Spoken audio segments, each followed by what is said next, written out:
Hey, it's Steven and Brendan. We're here to talk about the mass drivers from Strike Industries.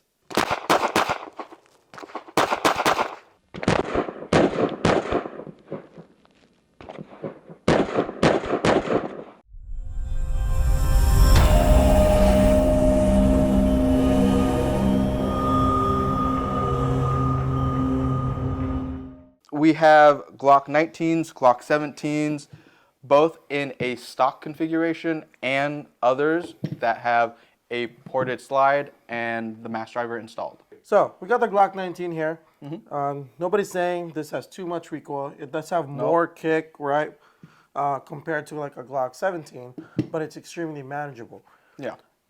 Adding more things into Glock 19 does increase performance to it, but I feel like it's user preference at that point. It's absolutely user preference. But once you shoot a customized Glock, though, it's kind of hard to go back, right? Oh, yeah, absolutely. So we'll talk about the mass driver, right? First, Steven, what is a mass driver? What does it do?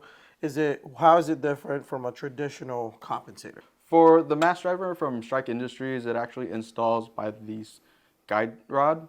It was actually designed to push forward as the slide kicks back, and the ports in front redirect the gases, keeping the muzzle as flat as possible. As we all know, in California, you're not allowed to install threaded barrels into your Glocks or your pistols.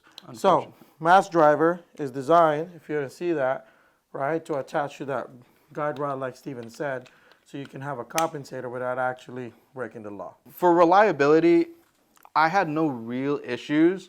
I did have one instance though where I was drawing from outside the waistband and it had caught onto the mass driver, caused fragmentation. That is, however, user error. That was me not realizing it was caught on my holster, and that is something to notice. Right, so that's something you got to watch out for when you're using mass drivers, right? Or any compensator that's not attached directly to the barrel. We have a holster here, which is from Tennecore. This was originally designed for Glock 19, right? When you convert your Glock 19 into a firearm with a mass driver, it's actually super close to the overall length of what a Glock 34 would be. For CCW and majority of people's use, it's not an issue. For CCW, it's not an issue because when you're CCWing, right, whatever that means, you usually are hiding this part of the gun, right? So the length isn't the issue. Second, most people anyway put X300s in their gun, and it pretty much flush fit into it, okay? For common use, as long as your hand obviously fits in the Glock 19, then you wouldn't have an issue with it.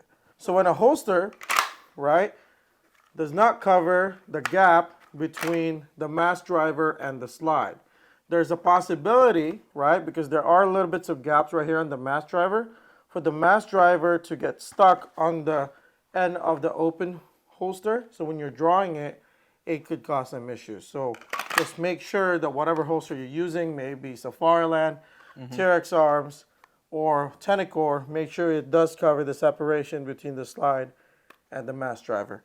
That's personally something that I had to deal with. I had a non-name brand company, right, that I used to make or to give me custom holsters, and they cut it right here to save space for the Glock 19. And every time I would draw with the mass driver, there's a possibility that it would get snagged. So that's the only issue that we found on it. Everything else though runs great in a mass driver. 115 grain shoots extremely flat. 124 and 147, same, right? So that's for the Glock 19, okay? Now let's talk about the Glock 17. Steven, we shot this at the range. Do you notice any significant difference between these two performance though? Be honest. To be honest, probably not that much. Not that much, right? No. So the thing is that a stock Glock 17 and a stock Glock 19, you can feel the difference in the performance into it, right? Obviously, if you do good fundamentals on everything else, it's fine, but you can definitely feel recoil or more recoil on the Glock 19 versus a stock Glock 17. Shooting a Glock 17 with a mass driver and a Glock 19 with a mass driver, I feel like there's no difference, right? No, not that much. Right, because they shoot extremely flat, and generally there's no difference. So let's talk about the mass driver with the Glock 17, Steven. So if the Glock 19 with the mass driver is a 34, what is this? That is the 17 long, 34 long. Right, so it's extremely long. It's definitely flat shooting, right? I have no issues with it, but it is long. Oh, yeah. Right, so that's why I personally opted with a Glock 19, but I know Steven loves his Glock 17, so I'll let him talk about that. I have both. I have the 17 and the 19. There's no hate on that. I've had my fun with the 17, and I have no issues with them. Honestly, having two 17s work out great. If one goes down for any reason, I got the other, right? The stock 17, perfect.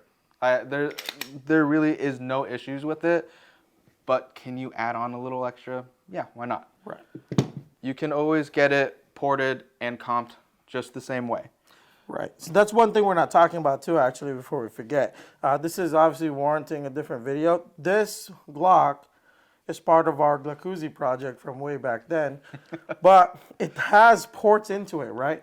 So though the mass driver helps, the Glock 19 also has porting into it, allowing it to shoot even flatter. Oh, yeah. Okay. I personally shot approximately 4,000 to 5,000 rounds through this Glock 19 with the mass driver into it, right? This was my mainstay gun the whole of like last 2022, Yeah. half 2023, right? Until I got the Prodigy. And then he just dumped the Glock. Right, yeah. So I was running this hard, right? But definitely not as hard as Steven, because Steven, unrelated to the mass driver, Steven actually killed the slide, right? Using this gun. So, Steven? So I put down, and because we work in this industry, I've put well over 15,000 rounds. Right. Only reason I know that for a fact is because this has been my only main firearm for the last little over 2 years. So in context, right, you say 15,000 rounds. That's actually on the good end, because I'm pretty sure between 2019 we've shot more. Right, Oh, yeah. comparison, and that's COVID price. And we know this because we track the amount of ammo we purchase for tax purposes, of course. Tax purposes. Unfortunately, I ran this well enough, I guess, to the point where my slide failed and the post sheared off. That's something else we're going to talk about later on. But thankfully I had a spare slide that works great. But I was able to throw a red dot right on top and keep moving, even with the brand new slide. And you know what? No issues at all. Right, and another note too, right? Mass drivers are really well. I used to have a client, right? Obviously, they've healed themselves now to a point where they're able to be a little bit more healthy. Yeah. At the time, they were going through their CCW process. The problem is that, one, they only had a Glock, right? Because this was during the 2020 time frame. That's not much of a problem. It's not much of a problem until you're a little unhealthy and they're unable to grip the gun properly. Gotcha. So they either had a choice, right? If they were using a standard semi-automatic pistol, they would limp wrist the gun because of the lack of like grip strength in their hand, right? If they also use a revolver, they also hated it because the amount of grip strength required to pull the trigger. The only solution I was able to find, and by all means, if there's any instructor out there, chime in. I corrected their grip and everything. Unfortunately, due to his health at the time, he wasn't able to get enough grip pressure on the gun. The mass driver was able to help him shoot the gun and pass the range quals and actually carry every day. Oh, that's awesome. Right, absolutely. So let's talk about in comparison to others in the industry, right? On a Glock 19, I feel like the mass driver, from my personal experience, shoots flatter than a Radian Ramjet. But it's also almost twice the size of it, though. Yeah. Right? So you're also giving something up in there, right? Right. Are you willing to have a Glock 34 long slide to have a flatter shooting gun? Why not, right? We put X300s anyway. Yeah, absolutely. And here's to add on, right? So how much is the Radian? The Radian's about $390, $400, right? On a good deal at good places. Right. And the mass driver from Strike Industries, it is $95. Right. Normal. And on sale, it's a little less than that, I'm sure. Right. And for about how many do we have on here? 3, 4 of them. 4 mass drivers equals the price of 1 Radian. Right. Not to talk bad on it, it has its place, absolutely. But just for adding a little extra length, especially already having the X300, I didn't see an issue with it at all. This doesn't add unnecessary length because this would be the minimum length anyway for an X300, right? Yeah. It's cheaper buy-in, absolutely. Yep. It works great. I implore you to try them out. Me and Steven definitely love it. But guess what? Just like with everything, right? Competition leads to innovation. So it's totally fine. Try them both out. If you think all gun laws are an infringement and you live behind the enemy lines in the People's Republic of California, then check out our Unconvicted Felons t-shirt. We came out with this t-shirt design for you where most of us are fed up with the situation here in California. So check it out. Check out our website. Awesome t-shirt coming at you. And our new line of 2 arms where it stands for 2A Rights Matter. So check out our new t-shirt and help us feed our dog.